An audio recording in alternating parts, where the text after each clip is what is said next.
Hello, everyone. Welcome to Cluster Funk, sorry, episode 5. Do you The have other yeah, podcasts my other other than this? I'm yeah, jealous. yeah. So episode 5, the GitOps revolution. This should be a real exciting talk about some key technology. Just as an overview, we'll be exploring the GitOps model and why it's become critical. We'll introduce some technologies that we work with, like Fleet and Flux and Argo CD and other things. And our topics will be focused on Git as the source of truth and continuous delivery and reconciliation loops and a bunch of other cool stuff. Um, I think in this case, it's important for me to level set everything and bring everybody into the concept here before we kick off, like how you use GitOps and why it's important. So I'll start off by just describing what it is real quick. So first, let's drill down on the Git part of GitOps, right? Um, Git is a distributed version control system for tracking code. That's what it was built for. It's been around since 2005, so roughly 20 years. And if you were a developer in the last couple decades, you probably managed your code in multiple repositories on multiple of the major services like GitHub and GitLab and Bitbucket, or something that was hosted. So that's the Git part. It was designed for code and managing version control on code. The ops part means operations in this case, and it's about deployments and infrastructure, config and policy, all managed by Git. So 20 years of Git experience in the community means that the GitOps adoption curve should be shorter. And I think that's why it's become so popular of a topic, at least in a short amount of time. What do you think, Fab? Well, when you talk about Git and GitOps, I always think about the past and what we were doing on the infrastructure before going to this change of philosophy and mindset that is infrastructure as code, that is then generating the ability of isolating operations. And from that point, the ability of scheduling the operations somehow and controlling by gates. So the Git based desired state of what we call the source of truth that is generally stored in a declarative way inside a Git repository, we have something that is there, but if we don't have components that are analyzing, reacting to what we do, nothing will happen. So declaring something and defining what is the GitOps itself is quite easy. You use syntax like YAML, JSON, or whatever other format you want to use. Generally, it's YAML. And then you will have to store this as a source of truth inside Git. And from there will be someone reacting to that. So reconciliation is what we call the source of truth declared inside the repository to the infrastructure status and state. That is very important for standardize this single source of truth where team are working on. I was mentioning when we were talking about the initial approaches in the past that there was a single man entering the server farm, closing the door. He was wearing a white outfit and he was just the only one creating and configuring the infrastructure. This was 30 years ago. But evolving and changing the mindset with multiple people, a DevOps culture, platforms, and whatever components are always fine grained tuned around people that are composing a team and not just a single man, then we need this source of truth to be visible and usable by many. So with Git, we are not going in the specific context of a merge or a rebase or all the techniques that we have to use to effectively manage a Git repository. In terms of infrastructure as code and GitOps, generally it's just the main branch. You can also use feature branches, but the infrastructure is just one. So you have to deal with that part. And the cultural change is enormous because instead of having imperative, so called imperative abilities of performing tasks and operations, we have a declarative way where everyone is able to read that code and that declaration, that manifest, and react or work on top of the same base, the same source of truth. So I would say that GitOps is also sharing the truth about your infrastructure. That's pretty cool. I like that idea. Um, I think when you consider how it's been done, like how you do it when you're on your own, even if you're using Git, um, we're kind of moving down. We've been on this journey for a long time with Git, where we're going from manual scripts to do things like deployments to something now declarative, and then GitOps is kind of another level beyond that because we had to do that all with um, all that declarative work first, right? And now we're kind of in this new world of GitOps with comments driving basically changes in our deployments and the infrastructure and everything else. I think from that perspective, as an operating model, it creates a lot of business value around auditability, um, repeatability, I suppose, and fewer requirements to have an individual do something heroic to, requiring that for every time you're going to do a deployment, right? So all this work now is kind of ready to go, staged, and now, waiting for a final push to get executed. We had a lot of heroes in previous past time. There are still heroes, basically. They are not dead. But the point is that effectively, with what you are saying, heroes would have been having a cost for companies.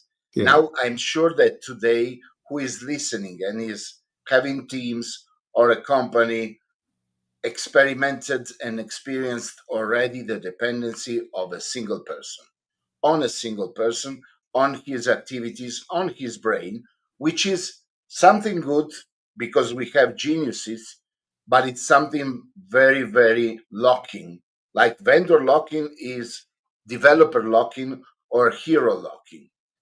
And when we think about that, the first benefit from adopting visibility and the ability for the team to look at the same status, the same truth together is like a religion. They will all believe the same God. We cannot go on that side because we are talking about technology, but it's really the same truth. So you're investing less money on training, onboarding, because it's all visible and many people can share the same context.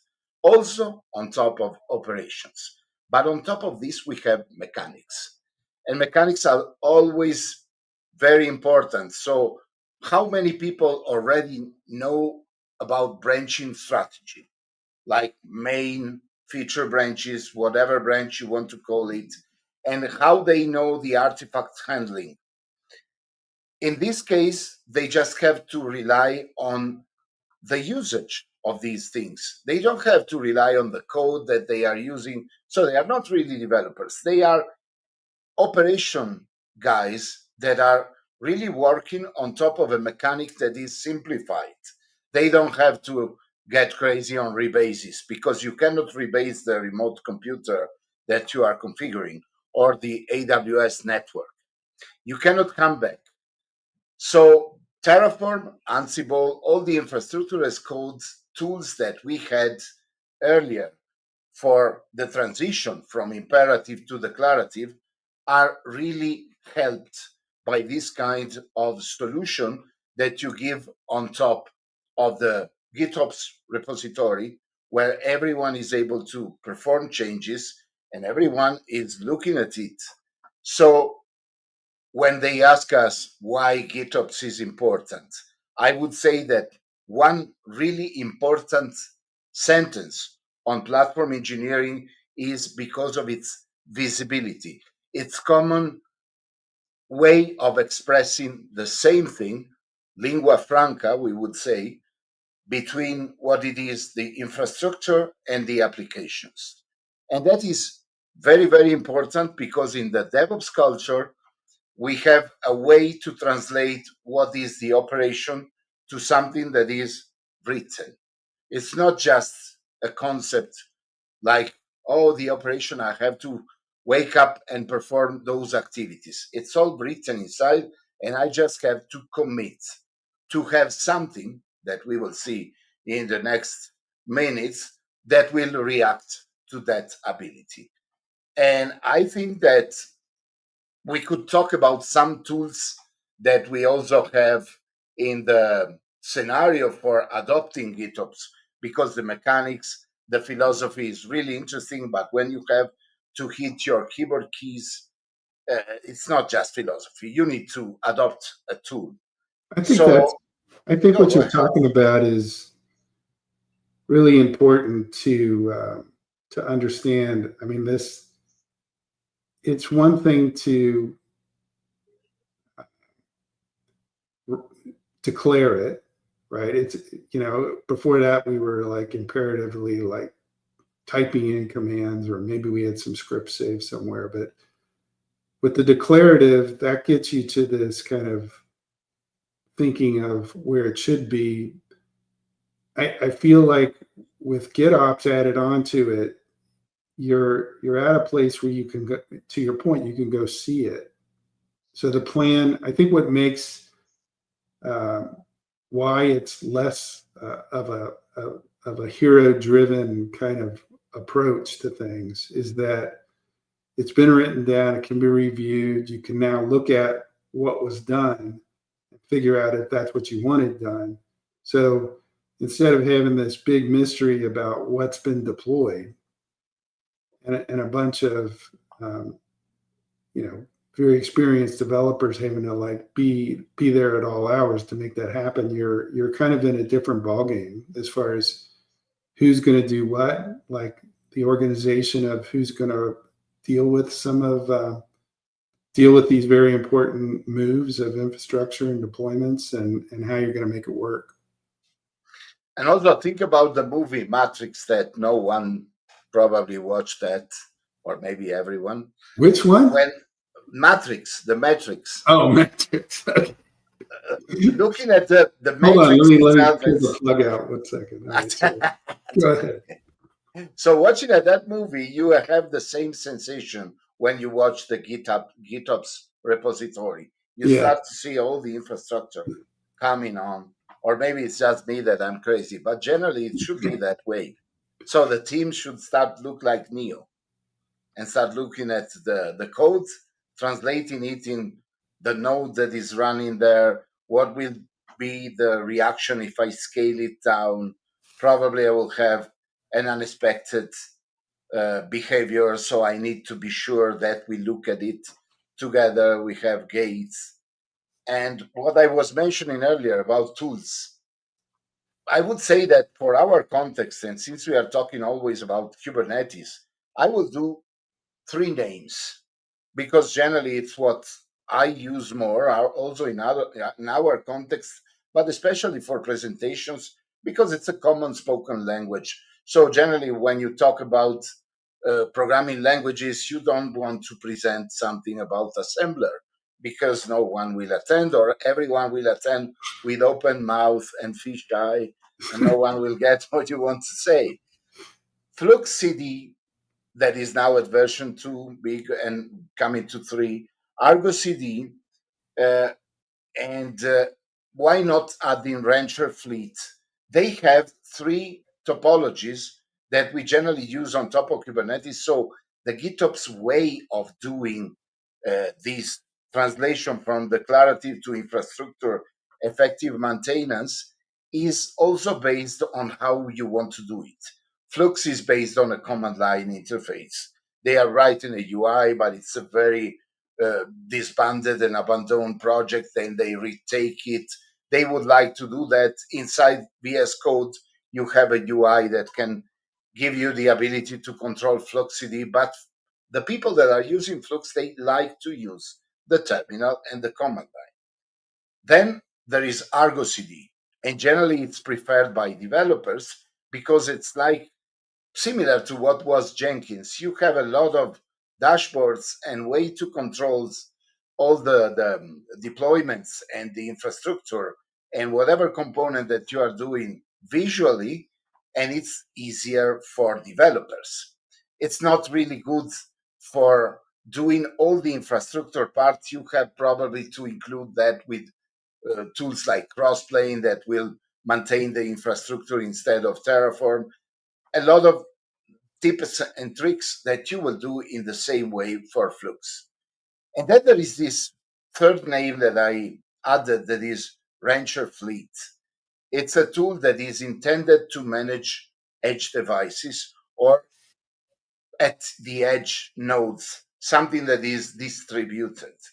So when we think about these three big scenarios, we know that it's not just about the preference of the command line, the visibility, the visual interface, the UI, or in case of Fleet, the enormous manifest that is not including the real Kubernetes manifest in example, but it is providing a sort of placeholder where you put your scaffold of the infrastructure that you want to achieve and maintain, including the applications. So it's both. For Kubernetes, we manage the infrastructure and the applications. And that we do by GitOps. So the operations in the evolution of this loop of reconciling. So what is on the source of truth in the repository and what is out there, it's not just infrastructure as code, it's also applications. And we will see in the next that I know you want to talk about AB deployments, blue, green, canary, because I know you and we talked about that. So just forecasting what will be the evolution of this conversation. But it's not just about infrastructure, it's about source of truth. And in platform engineering or project management, source of truth can be translated in a lot of things, including how I use a provider tool, a platform as a service, and whatever. And for Flux, Argo CD, and Rancher, I think that the isolation and the technique to manage all of this is at our hands. But I know, Ed, that you want to talk about governance because you are always careful about that. So I'll No, I leave you the mean, space. I I've been looking at like a CLI or a command line or a, you know, early in my career, a card, like a paper card that had a command on it. And, when you put in those commands or you run some infrastructure as code solution, right? I mean, it is a big deal. You're not, it's more than, with software, it's very flexible. You can roll it back and things are, with Git, you have so much control. Like if you make a mistake, you can correct it. And it's not like you can't correct a mistake with GitOps, but uh, the risk, right, of making changes to anything is it's just could be a destructive operation, right? So you kind of need to be sure. And I think I guess I can say, affirmatively, since I've been seeing more GitOps and we've been involved with operations that are doing GitOps, it's a little bit easier to like, feel good about it. Like you don't have to, um, worry about things as much, but you need guardrails um, to make sure, right? And I think there's some, new opportunities with AI we can talk about that make it even safer, right? If you can, because I think in today's world, one of the challenges is with everybody remote, it's very hard to look over someone's shoulder and make sure that everything's okay, right? It's a little bit bigger of a chore to handle it together. So I think all in all, the GitOps solutions, things that you can do with Flux and Argo and Rancher, they're not just easier, they're kind of safer, right? Or you feel like there's some safety there, there's some controls. Yeah, sure. Anyway, I think as we move into our next segment here, um, what we're really talking about is this risk posture. So before you turn on GitOps, right? You need some safety nets. You need to like do the work and get things as safe as you can.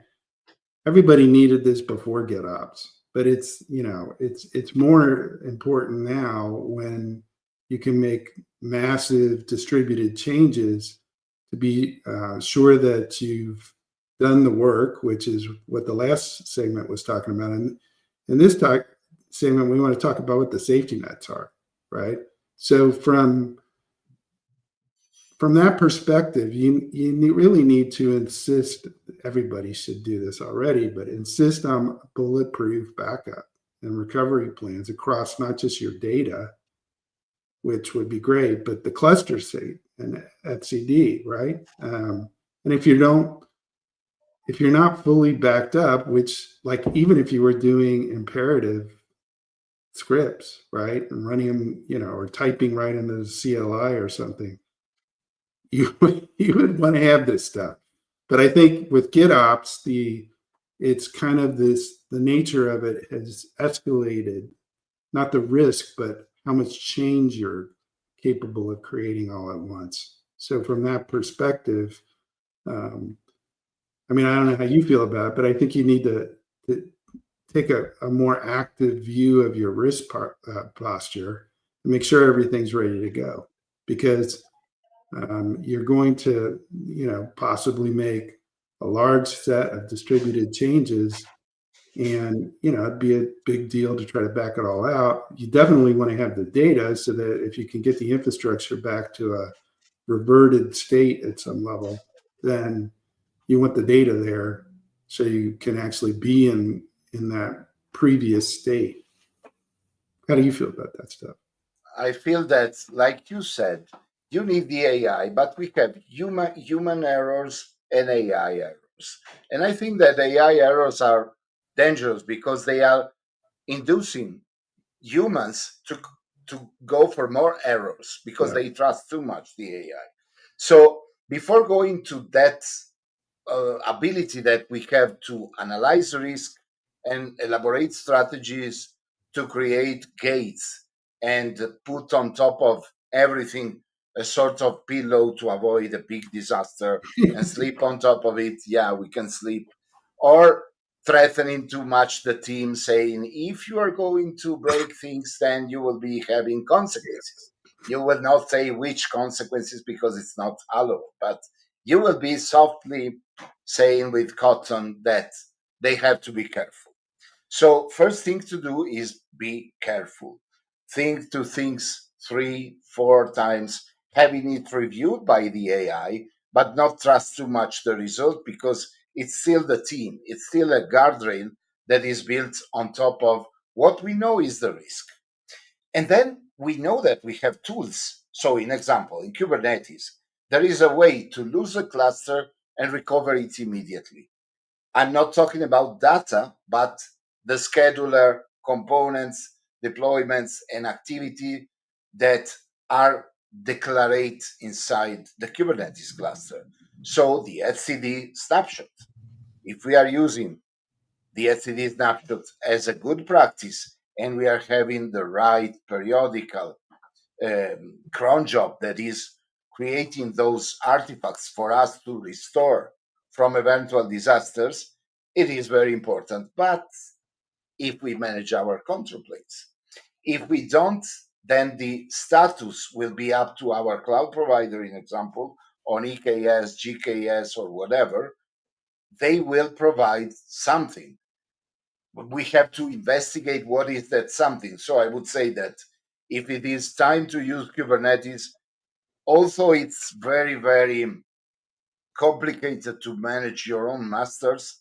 When you manage your own master with RKE2, K3S, or whatever, you are having an advantage. That etcd snapshot is handily available in terms of seconds to be restored. And generally, it will solve a lot of problems. Yeah. And it's a specific help that you give to the team, or a sort of safety cotton fioc that you put there, and it's like a safe way of preventing not recovering from disaster. And then you have this thing that we talked for a lot of years, me and you, at distributed system. Many people are thinking to back up. So in Kubernetes, we have tools like Velero that is able to back up your persistent volume content. So it's not just about etcd, but also about data. If disaster is happening and the risk materializes, then you have to take measures. You can also have GitOps for disaster recovery. So prepare something that is restoring via a declarative way that you test in chaos testing, an example, to recreate the structure at a handy commit uh, command from developers, because you are building on top of your risk management all the gates and the backups that you would need. What about the last thing that I was going to say about distributed system? When you have a distributed system, it is costly because it costs more. It's more nodes, more Kubernetes clusters distributed, but they are passing the information, just to use a term understood by everyone. They are passing the information by distributed, by gossiping, every kind of thing. We have sort of protocols that are like Raft, very mature. And with that way, you don't need to back up, because if something goes down here, it will be still up in another place. Mhm. But that will require a challenge on infrastructure as code and GitOps too, because you have to maintain an enormous structure at the same time. And that is the best of both worlds. So what should I do? I should go distributed, relying on network and flexibility for operations, or my company is just needing some applications that are running as microservices in small clusters. So I will go for Velero, backup of persistent volume, relaying on etcd, and always threatening the team to be careful. Yeah, you don't have to forget about that. Or giving cookies, like in the browser, you give cookies. So saying that responsibility of each one is to prevent bad things to happen. And then again, when we talk about commit, perform the commit, give the command, go for that. Are you really sure? That question is always something that you have to ask to manage the risk. Then you have to take the action, because it's not, are you sure? So I would say doing nothing. In operations, the operation is the last target. So you need to operate. But asking 2-3 times if it's the right choice, it's very important. And I will do just mention very brief. Some days ago, I was talking with people that are working at the Panama Canal, and they said, we adopted cloud 2 years ago. Why? I said, it's out there since 1 decade and more. Because we want to adopt technology one step at a time, and we need to be consistently resilient for the whole day and night, 365 days a year. the canal cannot stop. So instead of adopting something, we think many times and we have gates. And I think we are talking about the same strategy in a smaller scale because our context is not as enormous as the canal. So we've talked about like you got to be careful. So the next piece I think that we're going to talk about is how you can reduce some of your risks, right? Yeah. So as we get into that, what's a practical rollout strategy here, Fab? So it depends when you want to uh, save from disaster or you want to maintain the right choice. So the risking is our goal. How many tenants do we have? How many regions? How is your distributed system or system not distributed but capillarized working? Is that something that we can have the AI working with us? If we talk about agentic, where do we put the agents to work on top of that? If we talk about global knowledge of the project, what is our base large language model? What can we build on top of the information that we have in order to be sure that AI will not generalize? Because if the AI is going to search for the whole internet on something that we need specifically from our practice, then it's better that we build our own strategy for Sure. AI in-house. So when you think about like a practical rollout, I mean, for example, I mean, everybody should be doing this anyway, this kind of checking. But in the case of GitOps here, where we're dealing with a Git environment, a pre-merge check, right, Yeah. is probably very sensible. And I think the other thing that's just so much makes so much sense to me is if you haven't got it in place, canary launching is probably the absolutely most safe way to de-risk Ah, everything, right? you are Because if right. you can get yourself to a short-lived canary where you roll out exactly the way it's going to look to something that looks like percentage-wise a real customer or a percentage of a real customer, So let's go one be more moment sure.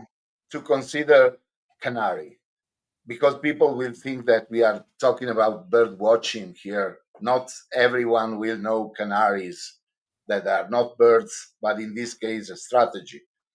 There are several strategies that during the time and evolving, they have been used in applications, and we should also consider them on top of the infrastructure. So generally, I do a comparison. We have blue, green, or AB. I do mention AB because AB deployments are very similar to what immutable operating system are doing for us. So you have the whole operating system that is working on a single disk partition. You want to change something, you want to update something, and you just replace that with a B version of the operating system. Your data will live in a separate disk. So you will have to take care that the new version of the operating system is working with your data and applications, but you don't care about the small components that were inside the first version, the A1, you just replace it. If the second partition is working as expected, you work with that, and your A is free for the next transition. If not, you roll back the operating system to the A version. That is probably the safer and pragmatic way of doing this kind of Right. maintenance. They are also called over the air updates because they are used also for edge device where you replace on top of a board the whole firmware and operating system.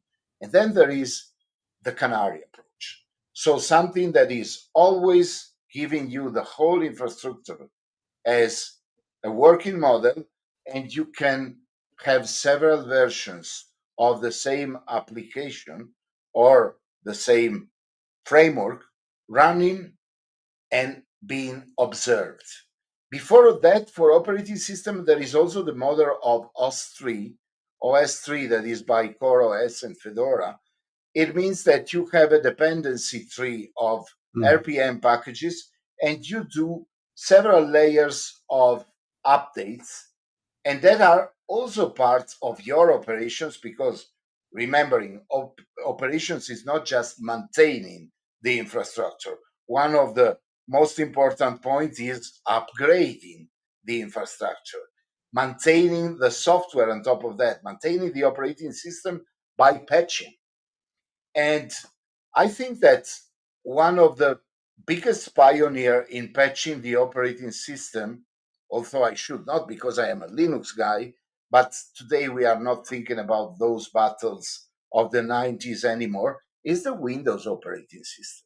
Because they are constantly giving you updates and fixes and security patches. And the Windows update is effectively something that we never roll back, or almost never. We were doing that on top of Windows 98, XP, 2000, but now it's something that if you use Windows is complete. And for AB is very similar to what macOS is doing. So they are changing the whole operating system. They pass from Sierra to Mojave or whatever you are using, the replacing completely the operating system, and your Mac is always up. So those strategies are not a joke. They require a lot of planning and testing and ensuring that all the things that you are doing are effectively consistent in the next transition. And those operations, people would be surprised that when they accept to upgrade their Mac, they are doing an operation. And behind of that, there are a lot of operations that are not really GitOps, because they are decided by the user. But when you hit that OK button, is because you are releasing the gate. So you are accepting the risk. Yeah. And generally, if you put that on top of a smaller identity like the company, our team need to accept the risk of updating that cluster because it's in the release process. So you see that there is a lot of visibility in all of these processes that we don't have really to be scientists to understand. We generally do on top of Android or the phone, whatever, the Android phone or the Apple phone, the iPhone, the same activity. You accept. Yeah. You accept the loop. You go for a rollout or for something that is changing your operating system. To conclude this section, I would say that in Kubernetes, if we just use Kubernetes for our applications and we do GitOps on top of that with our software only, all the things that are behind Kubernetes, the operating system, Kubernetes itself, they are managed by another team that is doing other activities. So the risk activity is to separate the two things, infrastructure and real code. Yeah. I think overall, this it takes that apprehension out that you're going to do something with, like a canary rollout, for example, canary deployment, that you're going to do something that you can't undo, right? Especially in a large distributed environment. I think as your platform gets smaller and simpler, some of these concepts are less important or simpler to implement. So for example, a big distributed environment with distributed network makes creating a canary environment more complicated, is what I'm trying to say, right? So, but having said all that, I mean, if you think about it, if you have like a platform service or something like that with clients, tenants that have different kinds of operational behavior. And the concern is the breadth of the various behaviors that you have. The scope is very large. One of the things that you can do is graph cohorts of clients that have similar behaviors, roll them, out, maybe take one out or two out, and then bring the whole cohort online, where you can anticipate their different behavior, right, as something that you're going to test and understand. And if you end up seeing some bad results because of the way they operate, then you can back them off, right? Leave the others in a upgraded place, and your risk is really gone down versus just rolling everybody out at once and taking the good with the bad. So I think the next thing to talk about is AI and how it fits in. And there was a story I was telling you yesterday that I hadn't thought about in a long time, but in the early '80s, I was working as a system admin on some very they would be antiques now, mainframe systems that were very rigid, and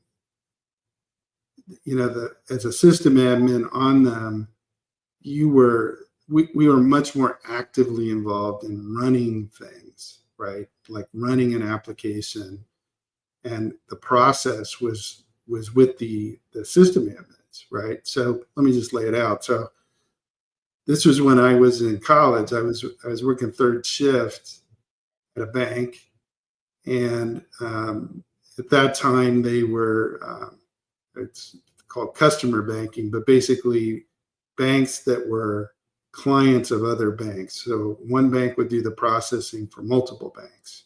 Nested banks. Yeah. And back in those days, this particular place where I worked had like maybe 20 tape drives, 20 reel-to-reel tape drives that had the data for a bank on them.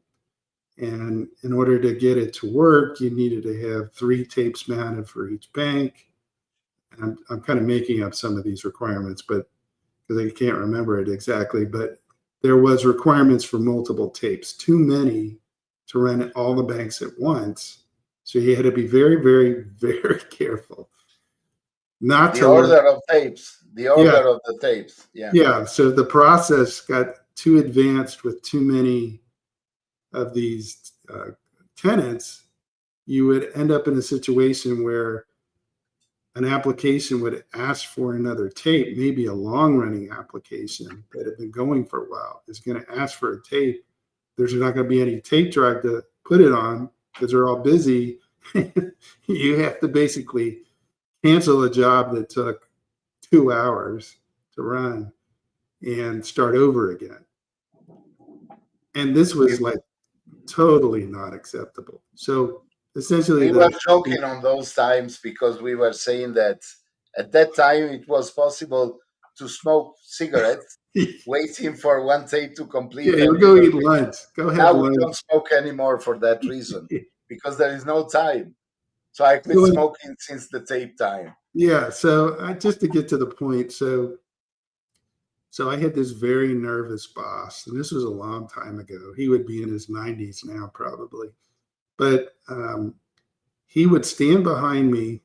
I would be crouched over, a terminal at that time, and you very carefully, because you don't want to misspell it because something bad would happen. You very carefully type in something, and if you would make a mistake, he would reach over your shoulder and backspace for you, right? And I'm not kidding. He would basically like throw you out of the room, out of the way if you wouldn't get out of the way, and backspace so you don't make a mistake. And I think about him all the time because that's a terrible environment. And there's obviously good ways to do things now. But when you think about AI, you can't really argue with the idea that I was just about ready to make a mistake, for example, and he backspaced for me, right, to protect me and him, so that we didn't blow up the entire evening operations. There is something about that which I think is good, right? Not the part where he would just infuriate me and backspace when I was going to backspace. I saw the problem already. I was going to fix it.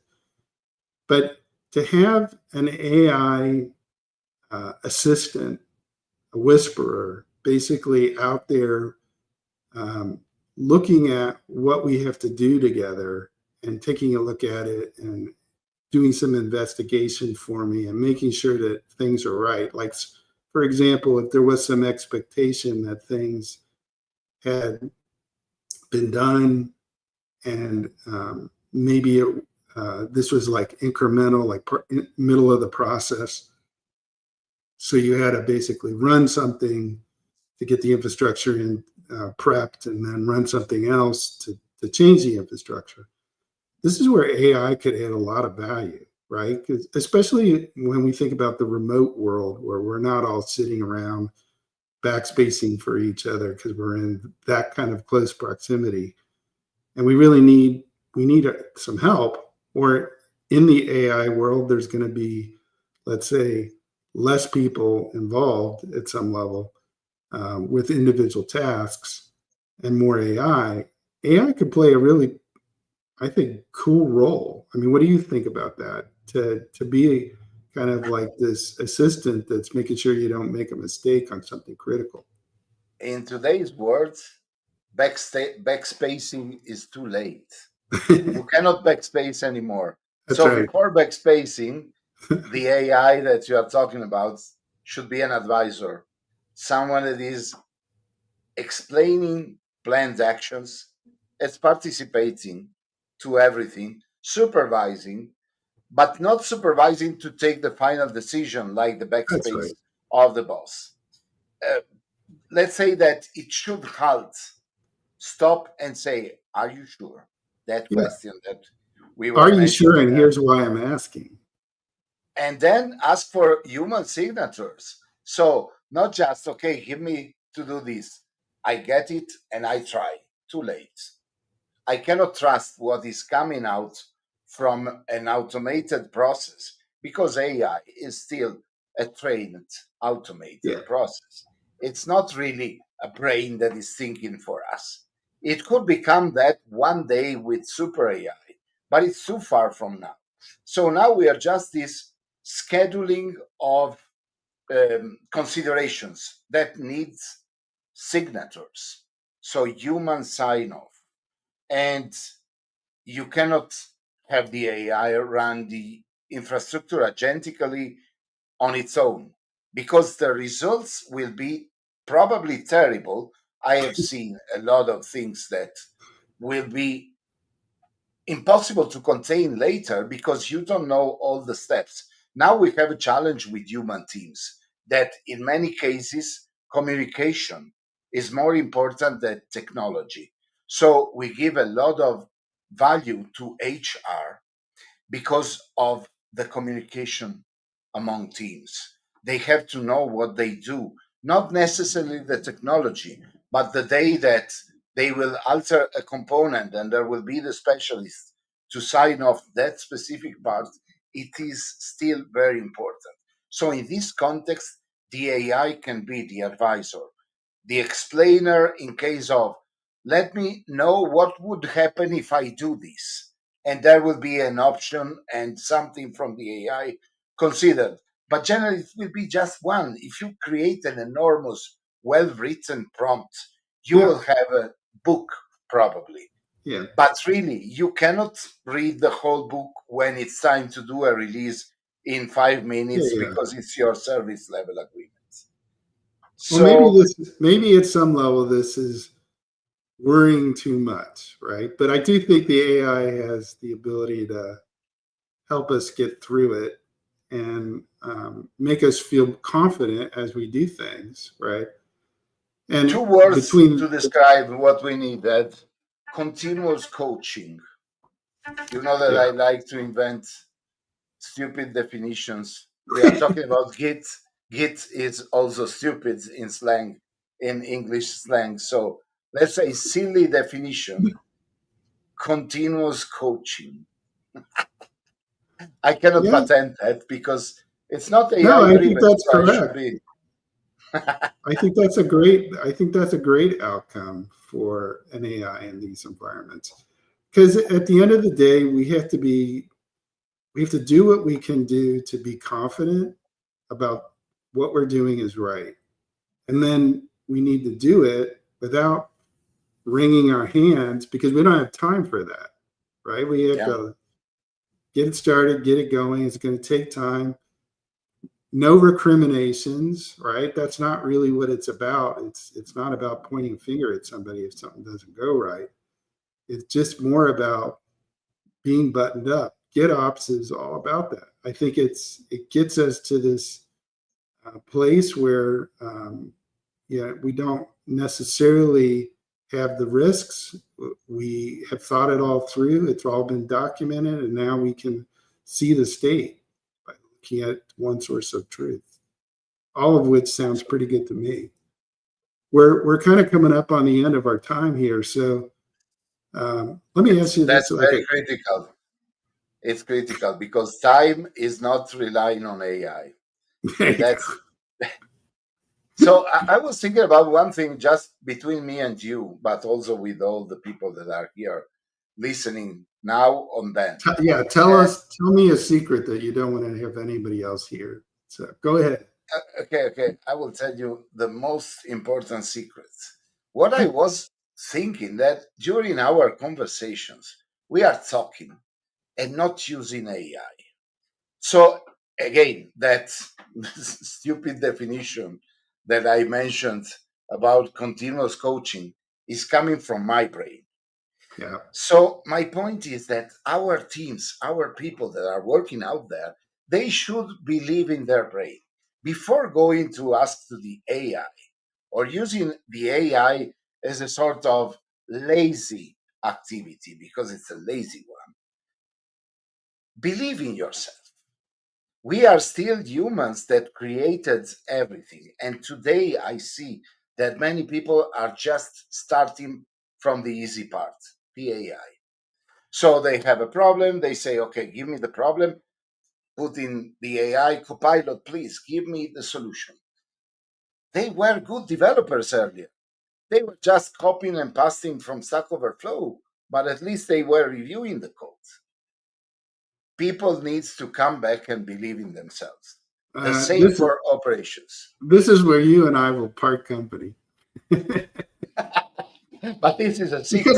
I agree with you. Maybe it's coming from the perspective of being a programmer for 40 years. Is that okay? I There know how was to no do it. internet at when we programmed in C I or also know. earlier. No internet, There no was no modem, there was no visual interfaces. I books like remember this. hypo charts on pieces of paper, 18, Yeah. giant pieces of paper. But anyway, I think as we kind of wrap it for today, I think the I would I would agree with you that people should understand what they're doing. And I think if you're coming up as a developer, you don't want all your experiences to be AI driven. I mean, it's a little dangerous, right? You don't know what is good versus bad. But I think you can't stop progress either. That's going to be the new world, right? So people are going to have. This is the thing people are going to have to get behind them is somehow put together experience, not try to do things without. Because if you rely only on AI, you'll be as good as that, which is intended to be 80%, not 100%, right?